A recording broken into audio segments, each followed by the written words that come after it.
Big night for American skaters tonight. This was the event that everyone wanted to see, and Christy Yamaguchi and Nancy Kerrigan did not disappoint. But little Christy Yamaguchi stood tallest of all, and she wears the crown after winning the jewel event of the Olympics, women's figure skating. Yamaguchi was in first place after the original program and didn't do anything terribly difficult in the free skate, but then again, she didn't have to. Despite a slight fall, she was much more artistic and expressive than any of the other skaters, but Japan's Midori Ito made a great comeback. In fourth place after the originals, she skated to the silver. American Nancy Kerrigan won the bronze.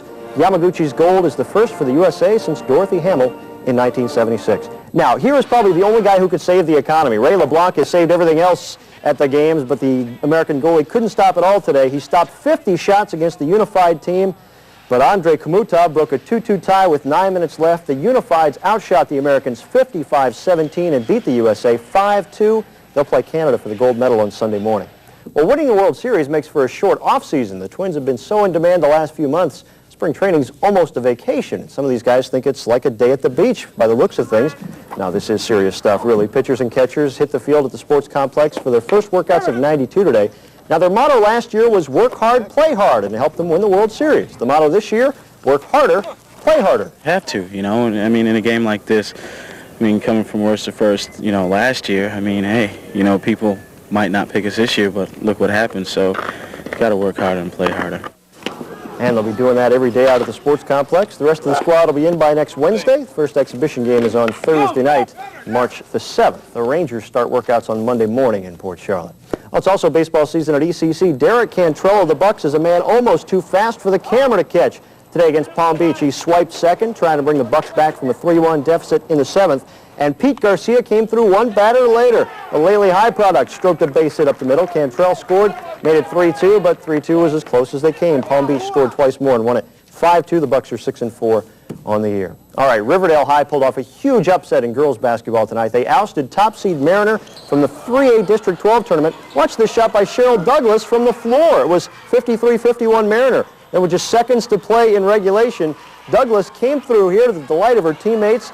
She'll get the steal and the bucket to make it 68 all and send it to overtime. Riverdale's LaToya Thomas hit a free throw with 14 ticks left, and Mariner could not get off a good shot at the buzzer.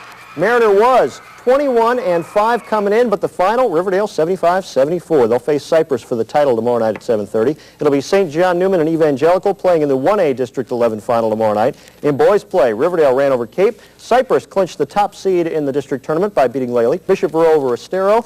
Mariner nailed North. It was Fort Myers 78, Key West 44, and Naples 64, Barron Collier 59. Hugh Thimler's Edison Bucks are still alive. They won a playoff game tonight to move into the Southern Conference tournament. When Willie Snead found Pat Riggins for the dunk here, Indian River had a 3-point lead early, but back came the Bucks. Vince Hyatt hit the jumper from the corner. He kept ECC in it, and then some big defense results in a bucket. Corey Poe's block starts the break.